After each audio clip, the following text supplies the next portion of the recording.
ঠাকুর ও সারদা মায়ের গৃহী জীবন অন্যদের গৃহস্থ জীবনের মতো ছিল না। তাই তাদের মধ্যে যে সম্বন্ধ ও তাদের যে পারস্পরিক আচরণ, সাধারণ মানুষের পক্ষে তা বোঝা মুশকিল। তাদের অলৌকিক আচরণ দেবতুল্য হলেও তারা দুজনেই সকলের মতো এই পৃথিবীরই মানুষ ছিলেন। ঠাকুরের চারিত্রিক দৃঢ়তা ও ইন্দ্রিয় সংযম একাধিকবার বিভিন্ন লোকের দ্বারা পরীক্ষিত হয়েছে।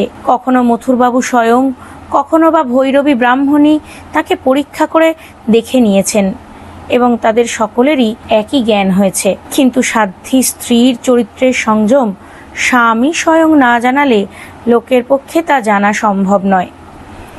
এই সময় দক্ষিণেশ্বরে সারদা মা 8 মাস ধরে ঠাকুরের সঙ্গে এক শয্যায় শয়ন করেছেন। পরে সারদা বলেছেন, আমার বয়স তখন 18-19 বছর হবে, ওর সঙ্গে শুতুম। একদিন তিনি বললেন, তুমি কে? বললুম, আমি তোমার সেবা করতে আছি। তিনি বললেন, কি সেবা করতে আছো? তুমি আমা বই আর কাকেও জানো না?